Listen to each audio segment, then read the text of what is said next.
Olá a todos, bom dia, bom dia. Então, pessoal, gostaria que você se situasse no livro de vocês. Estamos falando sobre o assunto propriedades periódicas, beleza? O assunto se inicia na página 40 com a propriedade raio atômico, igual nós já conversamos. Página 40, módulo 2, unidade 3, capítulo 4.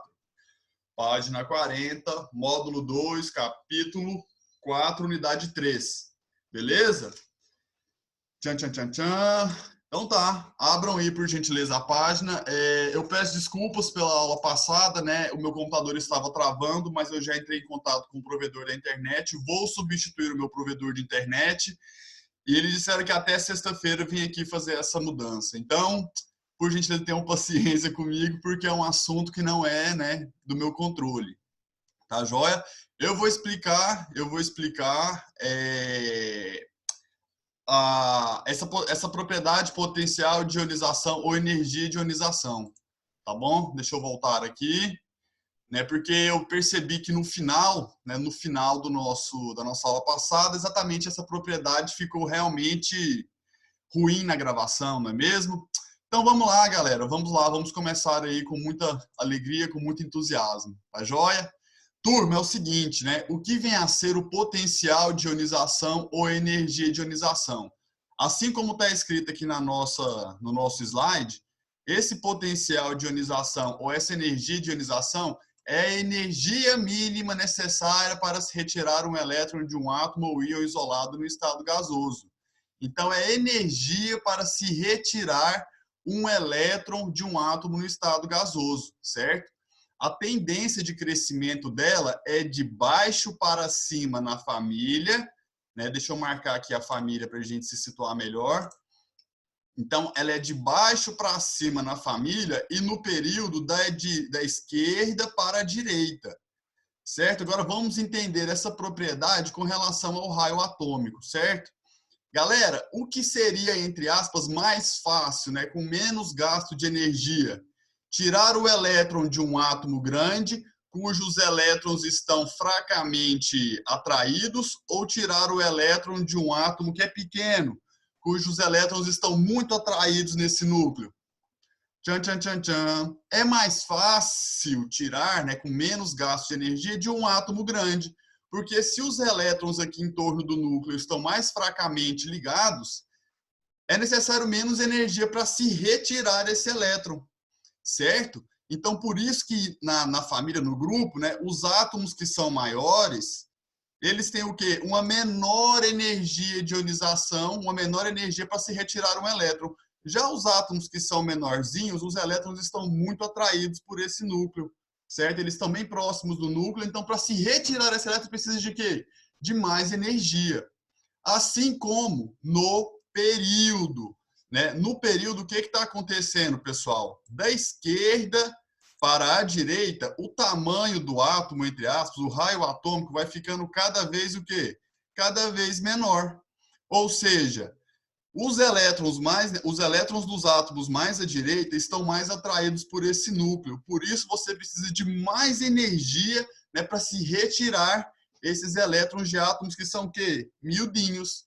Ou seja, de maneira geral, a tendência de crescimento, né, do potencial de ionização, da energia de ionização, ela é contrária ao raio.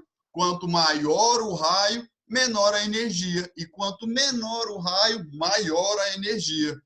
Tá belezinha? Então vamos avançar aqui, ó. É o que esse slide está falando. Esse slide aqui ele mostra um átomo que tem um raio atômico grande e tem um átomo que tem um raio atômico que menorzinho. E se vocês prestarem atenção, né? Se vocês prestarem atenção, os dois estão no mesmo que, no mesmo período, na mesma linha da tabela periódica. Então atenção, ó, um átomo que é grande, ele tem menor força de atração nuclear pelos elétrons. E o átomo que é pequeno, ele tem maior força de atração nuclear pelos elétrons. Ou seja, o átomo que é grande precisa de uma menor energia de ionização ou potencial de ionização, enquanto um átomo que é pequeno, que tem muita força de atração pelos elétrons, vai solicitar o quê? Um maior potencial de ionização ou maior energia de ionização. Observem a energia de ionização aqui para o potássio e observe a energia de ionização aqui para o bromo, tá certo? Então, é essa a ideia que vocês precisam ter. Por isso que eu disse na aula passada que o raio atômico ele vai servir de base para a gente entender e explicar as demais propriedades, né? Algumas das propriedades que vão seguir aí adiante. Beleza pura? Olha esse próximo slide que interessante. Esse próximo slide aqui, ó, ele está mostrando o seguinte, ele está mostrando aqui, né, neste gráfico, ele está mostrando para a gente a primeira energia de ionização, a segunda, a terceira, a quarta e a quinta. Vocês conseguem me dizer aqui, ó, por que essa primeira energia de ionização é a menor de todas? Por quê, galera? Vamos fazer aqui um raciocínio. Quando a gente retira o elétron de um átomo, a repulsão entre os elétrons passa a ser menor. E o que acontece? Tem uma contração do raio, não é mesmo? O átomo vai ficando menor, ou seja, os elétrons passam a ficar mais atraídos pelo núcleo. Então, para se retirar um segundo elétron de elétrons que estão mais próximos, você precisa de quê? Mais energia. Quando retira-se o segundo elétron, o átomo fica ainda o quê? Com um raio ainda mais reduzido. Os elétrons ficam ainda mais próximos. Por isso, para se retirar o terceiro elétron, é necessário mais energia. Já o quarto elétron, mais ou menos energia. Tchan, tchan, tchan, tchan.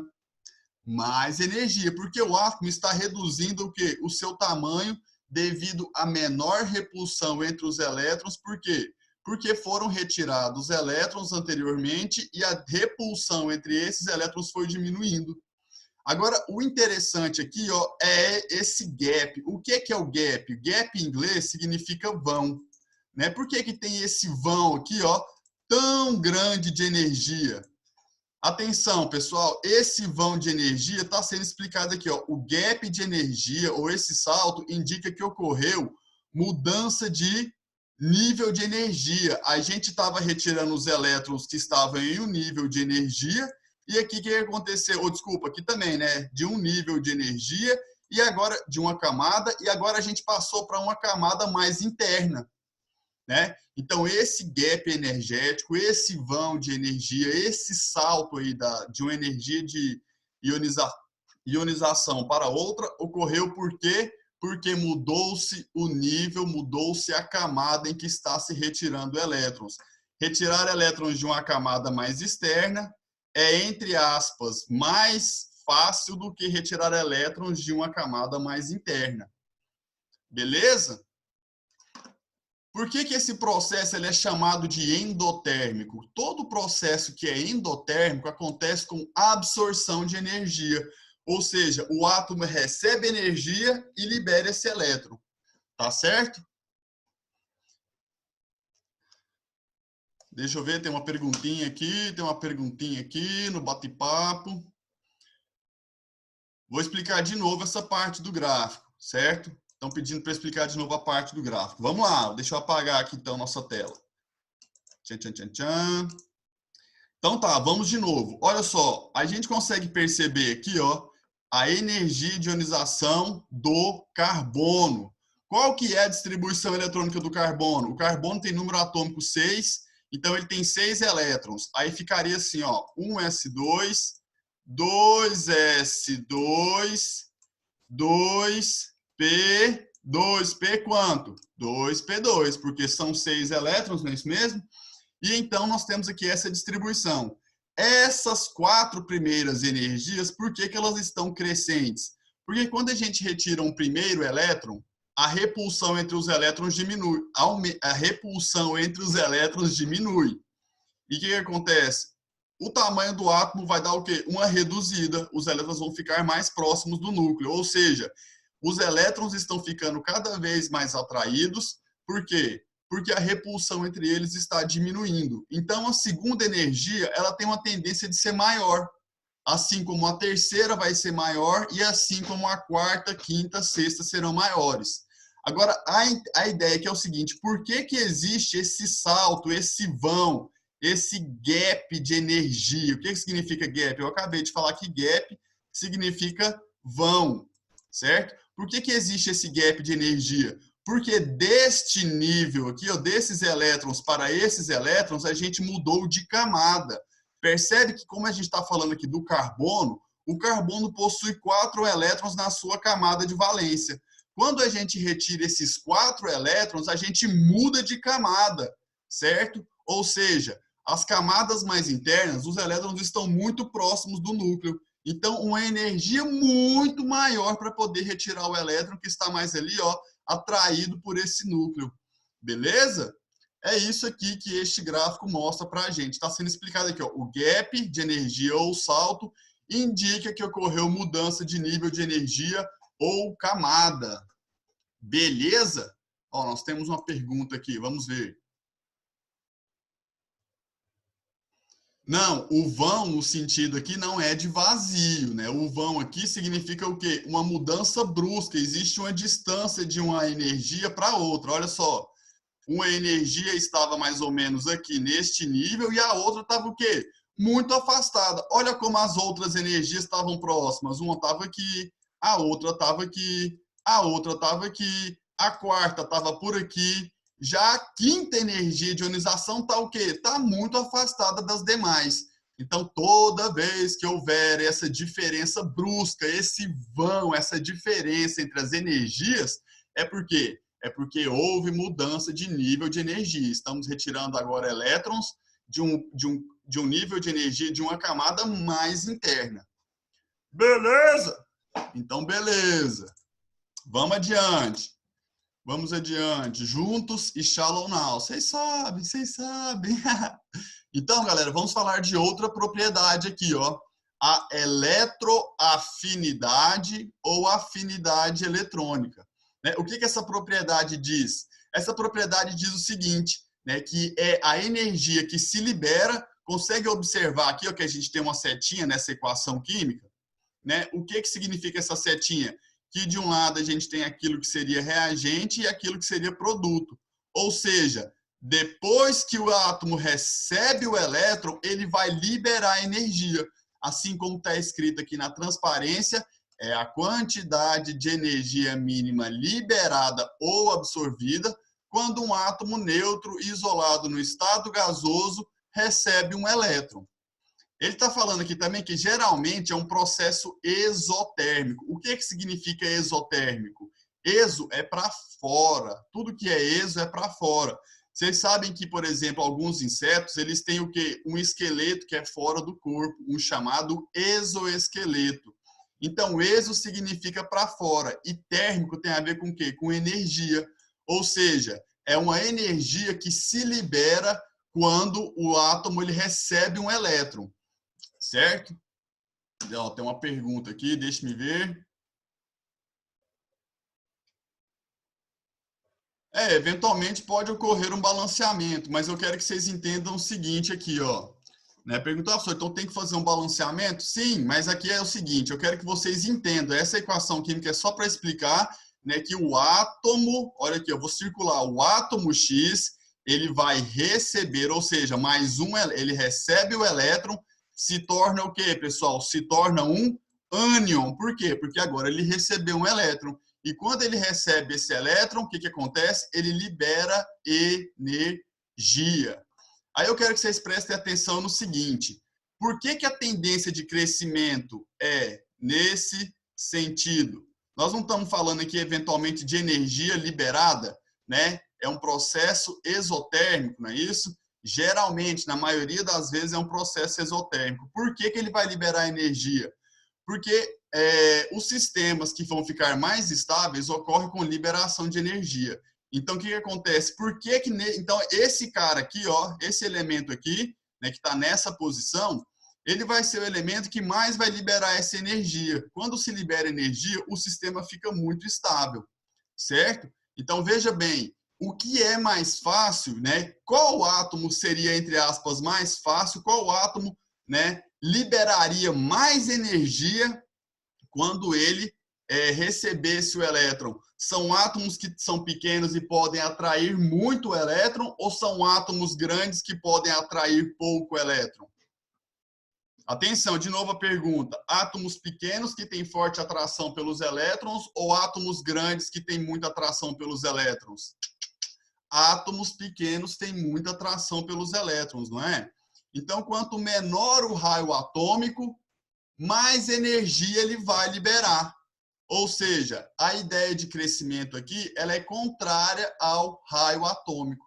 Quanto menor o raio atômico, mais energia ele libera, certo? Por quê? Porque os átomos que são grandes, pessoal, eles atraem os elétrons com pouca força, com menos intensidade, tá certo?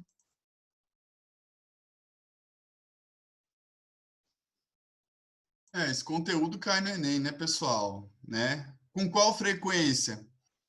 Eventualmente aparece, entendeu? É importante de se saber isso aqui, na verdade, porque nós, né, o Rafael já introduziu aí com vocês o assunto de ligações químicas. Então, essa ideia das propriedades, ela vai ser muito útil para a gente aí conversar a respeito de ligações químicas, tá bom? Então, vamos avançar aqui.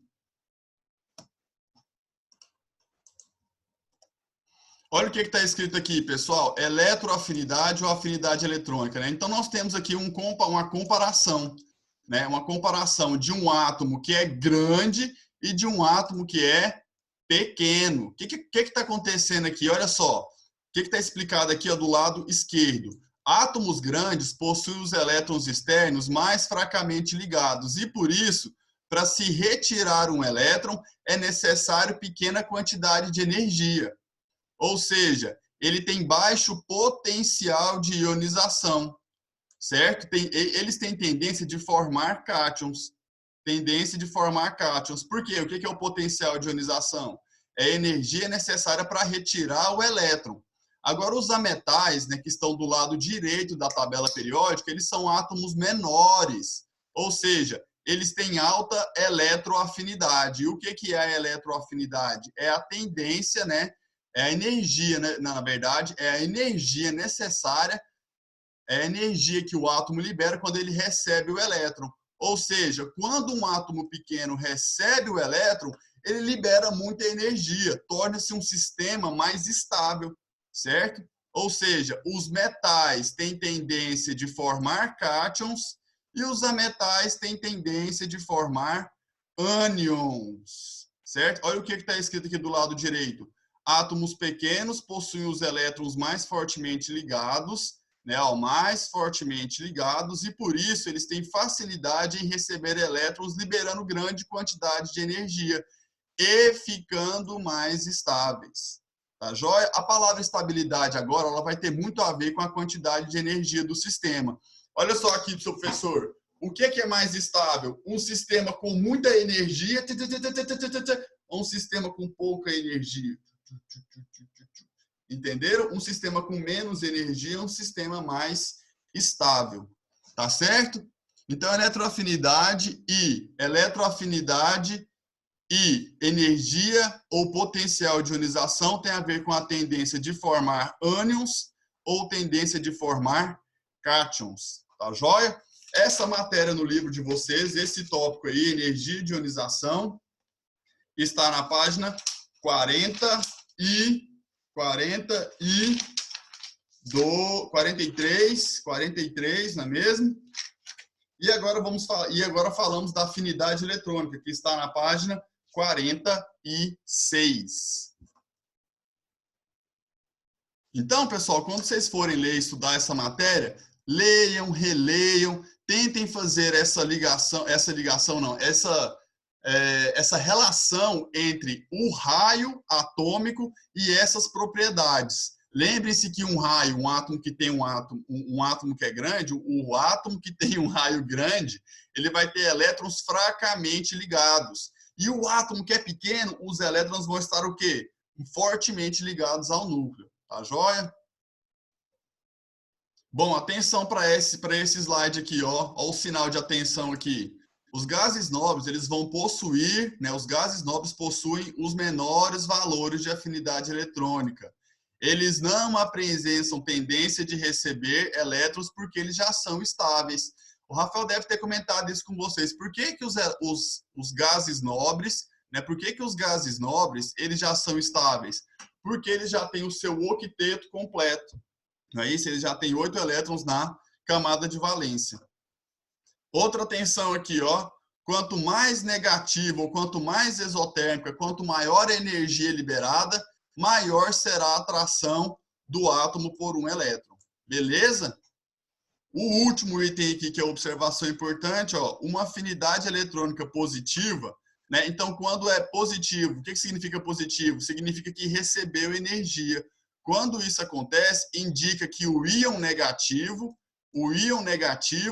tem energia mais elevada do que o átomo separado do elétron, ou seja, é um sistema mais instável do que antes disso acontecer.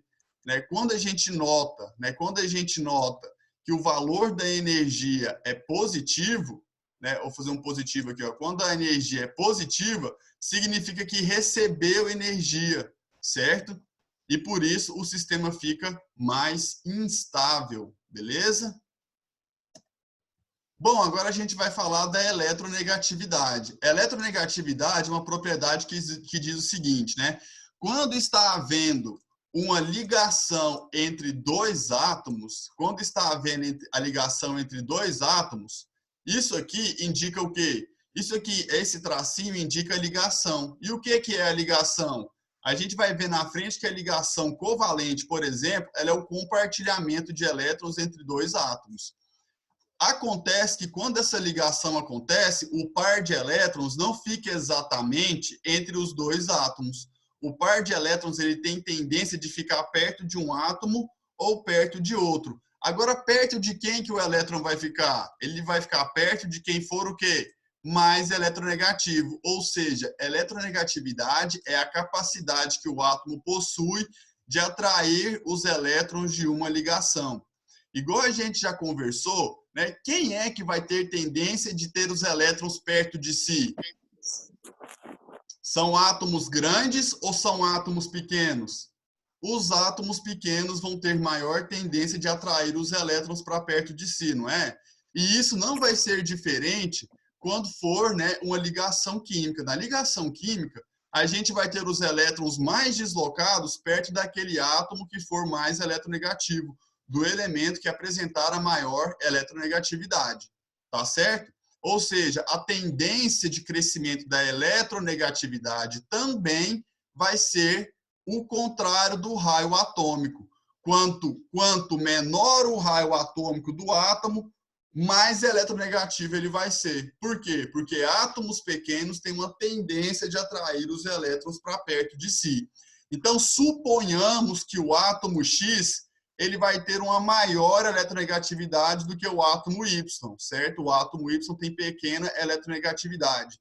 Então, fala aqui para mim, diante disso, os elétrons vão ficar mais perto de X ou de Y? Tchan, tchan, tchan, tchan. Isso, os átomos vão ficar mais perto de X. Por quê? Porque X vai ser mais eletronegativo. Beleza? A gente tem, pessoal, uma série de eletronegatividade que, na prática, ela é muito útil para nós, né? Quando a gente vai falar aí, ó, das ligações químicas. E essa sequência é a seguinte, ó.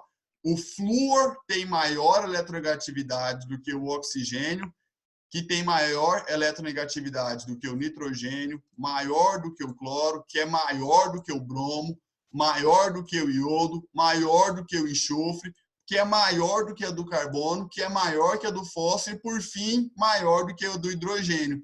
Ou seja, o flúor é o elemento mais eletronegativo da tabela periódica e o hidrogênio é o menos eletronegativo, né? Nesse sentido aqui, nessa ordem. Professor, como é que eu vou decorar essa sequência? Tem uma frase para lembrar. E essa frasezinha não fui eu que inventei, né? Isso aí eu já lembro desde quando eu estudei aí no colégio. Essa frase fala o seguinte, ó. Fui ontem no clube brasileiro e só comi pão hoje. As iniciais aqui, ó, elas mostram essa sequência, né, por ordem decrescente. Lembre-se sempre que o flúor vai ser o elemento mais eletronegativo, né, e o hidrogênio o menos eletronegativo, não na tabela periódica, mas nessa sequência. Já o flúor, ele sim, ele é o mais eletronegativo de toda a tabela periódica. Tá joia? Nós temos uma pergunta aqui. Deixa eu ver o que é essa pergunta. Não. Todos os elementos químicos, todos, ó, a pergunta é a seguinte, a pergunta que caiu aqui foi a seguinte: professor, somente esses elétrons são somente esses elementos aqui são eletronegativos, somente esses da sequência? Não, pessoal, cada elemento químico ele vai apresentar a sua eletronegatividade característica. O elemento que está aqui ele vai ter a sua eletronegatividade, o que está aqui vai ter a sua eletronegatividade. Só que na prática, esses elementos aqui são os que mais vão ocorrer, né, quando a gente for falar de ligação química. E aí, para a gente saber, por exemplo, da polaridade de uma molécula, a gente vai ter que saber de eletronegatividade. Quer ver que eu já vou dar um toquinho aqui, ó, na polaridade da molécula? Os elétrons vão ficar mais perto de quem for mais eletronegativo, não é? Sim, é isso que vai acontecer. Então, nesta molécula formada por X e Y, qual é a polaridade? Qual que vai ser o polo negativo ou qual que vai ser o polo positivo? Ora, se os elétrons ficam mais perto de quem é mais eletronegativo, e eu havia dito que o átomo X, o elemento X, é mais eletronegativo do que o átomo Y, então os elétrons vão estar mais perto de X. Quem tem elétron perto de si vai ser o quê? Um lado mais negativo ou um lado mais positivo? Elétrons têm carga negativa e, por isso, quem traz os elétrons para perto de si vai formar um polo negativo. E o outro lado, professor? Uai, um polo mais positivo. Tá certo? Eu estou falando mais positivo, não que de fato seja uma região positiva. Tá bom? Então, essa sequência aqui, ela é útil quando falarmos, né, da polaridade das ligações, da polaridade das moléculas. Então, quer dizer que quanto menor o átomo, mais eletronegativo fica? Muito bem, aí sim, mandou bem, tá entendendo.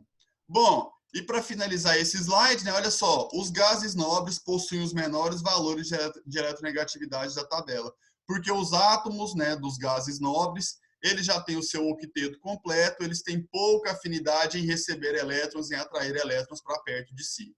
Tá joia? Então, beleza, vamos continuando. A ideia é essa. Quanto menor o raio atômico, maior será a eletronegatividade. Vice? Então, vamos adiante. Força total. Turma, o que é eletropositividade? Eletropositividade ou caráter metálico é a capacidade que o átomo vai possuir dele formar cátions. Ou seja, para formar um cátion não tem que perder elétrons? Sim. Ou seja, os metais, eles são as espécies que vão ter a maior tendência de quê? De perder elétrons. Ou seja, eles vão ter a maior eletropositividade ou, né, o maior caráter metálico. Mais uma vez, eles vão ter a maior tendência em formar cátions, em perder elétrons. Olha só, quanto maior o raio do átomo, os elétrons vão estar mais fracamente ligados aqui, ó, os elétrons mais externos estão mais fracamente ligados. Então, para esse elétron ser perdido, entre aspas, é necessário o quê? Pouca energia. Então, é muito fácil de perder elétrons quando o átomo é grande. E quando o átomo é miudinho? Olha, o elétron vai estar muito atraído pelo núcleo. Não é isso? E por isso mais difícil arrancar quem está muito atraído. Quando tem muita atração é difícil de tirar. Ou seja, os metais vão apresentar, aqui os metais mais ou menos nessa região, os metais vão apresentar uma alta eletropositividade ou caráter metálico, e os ametais que estão aqui do lado direito, eles vão ter o quê? Uma menor eletropositividade. Professor, então agora parece que eu estou entendendo. Os metais têm alta eletropositividade e os ametais vão ter uma alta eletronegatividade. Tá bom? Beleza, é isso aí. Agora, o que vem a ser a reatividade aqui para a gente? Essa outra propriedade química chamada de reatividade. A reatividade aqui, pessoal, né, de maneira geral, tem a ver com o quê? Tem a ver com a capacidade do elemento, né, de reagir com outra substância. E essa tendência tem a ver com a ideia de perder elétrons ou de ganhar elétrons. Ou seja, a tendência de atrair elétrons para perto de si formando um ânion, ou a tendência de perder os elétrons formando um cátion. Ou seja, quem tem maior eletropositividade vai ter o maior caráter metálico, ou seja, maior tendência de quê? De perder o elétron e assim, né, por consequência, maior reatividade. Ou seja, maior reatividade do metal, certo? E a eletronegatividade? Quem tem maior eletronegatividade vai ter uma tendência de atrair os elétrons para perto de si.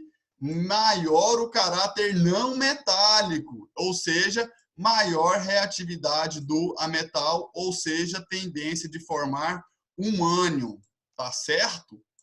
Ó, temos uma pergunta.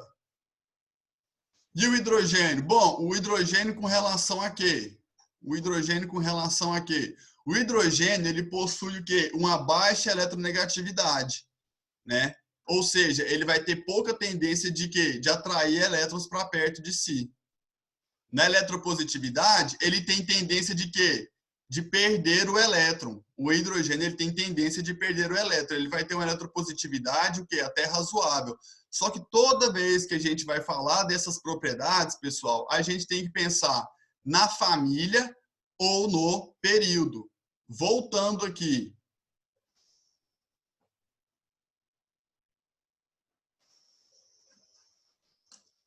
Ah, na verdade, sim. Ó, isso aqui seria o quê? A formação de cátions, é verdade. Está escrito errado aqui. Ó. Obrigado, viu? Obrigado, obrigado. Muito obrigado. Olha, outra pergunta. Depois da reatividade, não deveria ser formação de cátion? Sim, vocês mandaram bem, tá certo. É porque eu tive um equívoco aqui na hora de produzir o slide. Vamos lá, vamos lá. Então, pessoal, essa aqui, ó, é a tendência o quê? De crescimento da reatividade, né? Os ametais mais reativos estão aqui, por quê? Porque nessa região aqui, ó, lembrando que o flúor está exatamente nessa posição. Nessa região aqui, nós temos os elementos que são mais eletronegativos, maior tendência de formar ânions, e aqui, ó, a gente tem os elementos mais eletropositivos, né? Os elementos que têm maior tendência de formar cátions, ou seja, os metais mais reativos estão nessa região, tá bom? Então, entendam essas tendências, tá bom? Entendam essas tendências para que se entenda também essas propriedades. Então, porque essa... Estou perguntando aqui, ó, professor, e por que essa coluna cinza aqui não entra na brincadeira dessa eletropositividade, dessa reatividade? Quem que é essa coluna aqui, meus consagrados?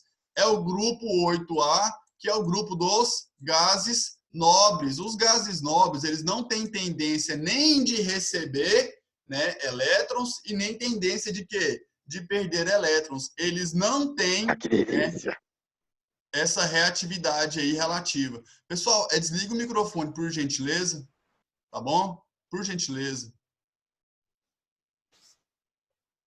Certo? Então, os gases nobres, eles já são o quê? Naturalmente estáveis, têm baixíssima tendência de perder ou ganhar elétrons, ou quase nenhuma. Bom, agora o que vem a ser esse volume atômico aqui, ó? O volume atômico é uma outra propriedade que diz respeito ao volume ocupado por um mol de átomos. Agora, o que é um mol? O mol é uma quantidade que diz respeito a um valor de 6 vezes 10 a 23 átomos. Essa quantidade ela é muito grande, vamos ver isso lá no futuro. O que é importante entender? É importante entender essa tendência de crescimento.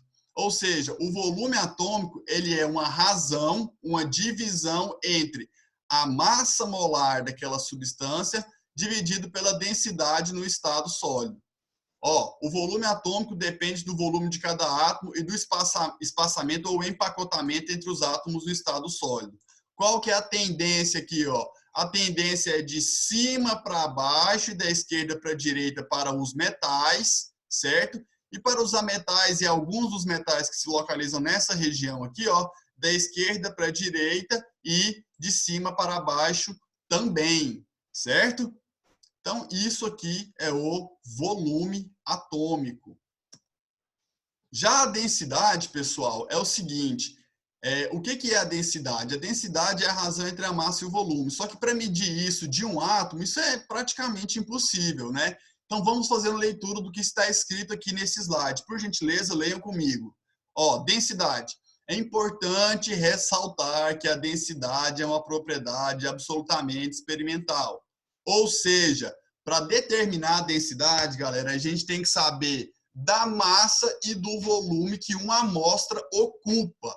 Né? Quando a gente faz o estudo da densidade como uma propriedade periódica, é só para se fazer uma tendência, uma comparação entre a densidade de dois ou mais elementos químicos. Por exemplo, o elemento que está nessa posição e o elemento, vou falar aqui que é o elemento X, e o elemento Y que está nessa posição, quem vai ser o mais denso? Ora, pela tendência aqui, ó, se nós estamos analisando em um mesmo período, né, a tendência vai ser que o átomo X seja o mais denso, tá bom? Por quê? Porque é impossível, pessoal, a gente determinar a densidade de um elemento apenas analisando a tabela periódica. Mais uma vez, a densidade é uma propriedade que ela é medida experimentalmente. Belezinha? Beleza pura? Ou seja, o ósmio é tido como a substância, o elemento químico que é o mais denso entre os demais. Pergunta. Oh, eu falei errado, pessoal, mais uma vez. Ó, se a gente está analisando aqui, estou perguntando aqui para mim, professor, mas não seria o Y? Sim, o Y vai ser mais denso do que o X. Se eu falei uma coisa diferente disso, me desculpem, eu falei errado. Porque como a setinha está apontando da esquerda para a direita, que é do lado desses metais, quem está mais à direita, sim, vai ser o mais eletronegativo. Me desculpem se eu falei errado, tá bom? Beleza, beleza pura. Bom, já os pontos de fusão e ebulição, né? Qual que é a tendência do crescimento aí do ponto de fusão e ponto de ebulição? As substâncias, os metais que estão nessas duas colunas à esquerda, né? Qual vai ser o ponto de ebulição e o ponto de fusão? A tendência é que os mais abaixo tenham o menor ponto de fusão e ebulição, e à medida que se avança para cima na mesma família, a gente vai ter o quê? Substâncias com maiores pontos de fusão e ebulição. Então, notem que isso é a tendência para quem? Para as famílias ou para os grupos 1A e 2A, certo? Já o restante da tabela vai seguir essa tendência que está mostrada aqui, ó.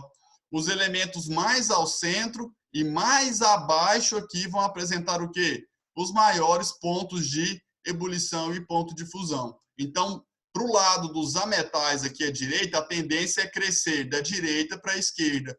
Quem está mais à direita vai apresentar menor ponto de fusão e ebulição. E quem está mais à esquerda aqui, ó, maiores pontos de fusão e ebulição. Assim como para os metais que se encontram nessa região. Da esquerda para a direita, a tendência é aumentar. Quem está mais à esquerda, o menor ponto de ebulição, e quem está mais à direita, né, o maior ponto de ebulição e fusão também. Nós temos uma pergunta aqui. Bom, então é isso, pessoal.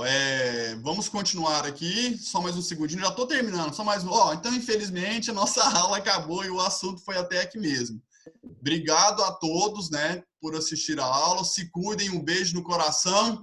E leiam, pessoal. Deem uma lida, repitam essa leitura, porque é o seguinte, vocês vão mandar bem, tá bom? Tem uma pergunta. Pode-se dizer, então, que quanto maior a aproximação dos maiores...